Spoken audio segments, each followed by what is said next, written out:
সম্মানিত viewers, Argentine mastermind Scaloni তিনি ৫৫ সদস্যের একটা স্কোয়াড ফিফার কাছে জমা দিয়েছেন। ঠিক এই ৫৫ জন থেকেই তিনি ২৬ জনকে পাঠাবেন যুক্তরাষ্ট্র বিশ্বকাপের জন্য। এই যে টোটাল স্কোয়াডটা দিয়েছেন, এখানে সব থেকে বড় ব্যথার জায়গাটা হলো দিবালা। তিনি দিবালাকে রাখেন নাই। কেন রাখেন নাই এটা কোচই হয়তো বা ভালো বলতে পারবেন, তার আলাদা হয়তো বা প্ল্যান থাকতে পারে।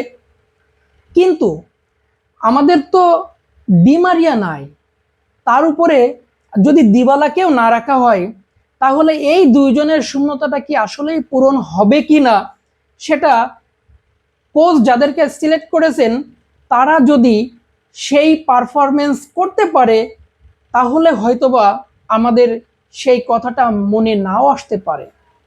তো আমরা তাহলে শুরুতে দেখে নিই যে কোন কোন প্লেয়ারকে তিনি এই ৫৫ জনের লিস্টে রেখেছেন। এই ৫৫ জনের লিস্টে তিনি ৬ জন গোলকিপারকে রেখেছেন। এই ৬ জন গোলরক্ষক থেকে তিনি ৩ জনকে হয়তোবা ফাইনালি যুক্তরাষ্ট্রে পাঠাতে পারেন। কোন ৩ জন আমার প্রেডিকশন সেটাই দিচ্ছি, আপনারা আপনাদের কমেন্টটা অবশ্যই লিখবেন। আমার প্রথম গোলকিপারের নাম থাকবে এমিলিয়ানো মার্টিনেজ, তার বিকল্প আর্জেন্টিনা জাতীয় দলে এখনো হয় নাই। ২ নম্বরে থাকবে হুয়ান মুসো, ৩ নম্বরে থাকবে রুল্লি। এই ৩ জনকে নিয়েই আমরা দেখতে পারি আমাদের বিশ্বকাপ যাত্রা। এরপরে চলে আসব ডিফেন্ডার। ডিফেন্ডার তিনি জায়গা দিয়েছেন মোট ১৮ জন। এই ১৮ জন ডিফেন্ডার থেকে কয়জনকে তিনি আসলে যুক্তরাষ্ট্রে পাঠাতে পারেন, এই ১৮ জনকে তিনি দেখভাল করবেন, তারপরে সিদ্ধান্ত নেবেন। ১৮ জন থেকে হয়তোবা ৯ জনকে সিলেক্ট করা হতে পারে। আমি ৯ জনকে সিলেক্ট করব। নাম্বার 1, আমরা যদি ক্রিস্টিয়ান রোমেরোকে রাখি, তার বিকল্প এখনো আর্জেন্টিনা দলে নাই। ২ নম্বরে গোল লিসান্দ্রো মার্টিনেজকে। আপনারা জানেন তিনি সম্প্রতি সুস্থ হয়ে ম্যান-ইউতে ফিরেছেন, তার পারফরমেন্স সেরকম। এর পরের নামটা থাকবে নিকোলাস তাগলিয়াফিকো। তারপরের নামটা থাকবে ডান দিকে গঞ্জালো মন্টিয়েল এবং নাহুয়াল মলিনা। তাহলে আমাদের হয়ে গেল ৫ জন। এখনো আমার ৪ জন ডিফেন্ডার লাগবে। এই ৪ জন ডিফেন্ডারের মধ্যে মার্কাস সেনেসিকে আমি সিলেক্ট করতে চাই। তারপরে নিকোলাস ওটামেন্ডি আছে, তাহলে হয়ে গেল ৭ জন। বাকি থাকে ২ জন। এই ২ জন থেকে একজন হলো বালেরদি, আর একজন হলো লুকাস মার্তিনেজ কুয়ার্তা। এই ৯ জনকে হয়তোবা আমরা দেখতে পারি যুক্তরাষ্ট্র বিশ্বকাপে। পরবর্তীতে আপনারা দেখতে পাচ্ছেন মিডফিল্ডারদের তালিকা। লিওনেল স্ক্যালোনি মিডফিল্ডার রাখছেন ১৫ জনকে ৫৫ জনের তালিকায়। সেখান থেকে আমি সিলেক্ট করতে চাই ৬ জনকে। কোন সেই ৬ জন? Number 1 Paredes, number 2 De Paul, number 3 Enzo Fernandez, number 4 Alexis Mac Allister, তিনি লিভারপুলে দুর্দান্ত খেলছেন, number 5 Palacios, number 6 Lo Celso অথবা বুয়েন্দিয়া। এই ২ জনের মধ্যে আমরা যে কোনো একজনকে দেখতে পারি দলে। দেখেন ফরওয়ার্ড লাইনে কোচ সেখানে ১৬ জনকে রাখছেন। এখন এমন ১৬ জনকে রাখছেন যেখান থেকে অনেকেই মিডফিল্ডার হিসেবে দায়িত্ব পালন করতে পারে।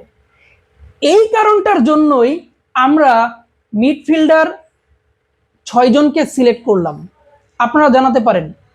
নেক্সট আমরা চলে যাব ফরওয়ার্ড লাইনে, যেখানে সবার প্রথমে লিডার হিসেবে থাকবেন আমাদের লিওনেল মেসি। তিনি বয়স হলেও কি হবে, পারফরমেন্স কিন্তু বয়সের কথা বলে না। তাহলে ১ নাম্বার থাকবে লিওনেল মেসি, ২ নাম্বারকে Julian Alvarez, ৩ number Giuliano Simeone, ৪ number Nico Gonzalez, ৫ number Thiago Almada, ৬ number Nico Paz, ৭ number Mastantuono. বাকি থাকে একজন। এই একজন আপনি কাকে সিলেক্ট করবেন? এইখানে ১৬ জনের লিস্টের মধ্যে আমি কিন্তু 7 জনকে বাছাই করেছি। তাহলে এই একজন বাছাই করতে গেলে লাউতারো মার্টিনেজটা এখনো পড়ে আছে। আর বাকি আছে মাতিয়াস সৌলে, যিনি রোমাতে দুর্দান্ত সিজন কাটিয়েছেন। তাহলে মাতিয়াস সৌলে নাকি লাউতারো মার্টিনেজ? আমার বাজি থাকবে লাউতারো মার্টিনেজের দিকে, কিন্তু মাতিয়াস সৌলেকে আসলে রেখে বিশ্বকাপে যাওয়াটা আসলে লিওনেল স্কালোনির জন্য কেমন হয়ে যায়। যদি লিওনেল স্কালোনি মনে করেন যে আমি ওদিকে নিকো গঞ্জালেসকে বাদ দিয়ে সৌলেকে নিব, সেটা নিতে পারেন। তবে আমার বাজি থাকবে নিকো গঞ্জালেসের দিকে এবং লাউতারো মার্টিনেজের দিকে। এই হলো আমাদের আর্জেন্টাইন মাস্টার মাইন্ডের টোটাল 55 জনের লিস্ট। তার মধ্যে আমার বাছাইকৃত 26 জনের লিস্ট এখানে দেয়া হলো। আপনাদের লিস্টটাও কমেন্টে জানাতে পারেন। কিন্তু আমরা হয়তোবা ডি মারিয়া এবং দিবালার অভাব ভুলতে পারবো না। এই 26 জনের উদ্দেশ্যে একটাই প্রত্যাশা থাকবে, তারা বিশ্বকাপটা জয় করে এনে ওই অভাবটা আমাদেরকে দূর করে দিক। ভালো থাকবেন সবাই। সবাই চোখ রাখবেন যুক্তরাষ্ট্রের দিকে। Mission continuous.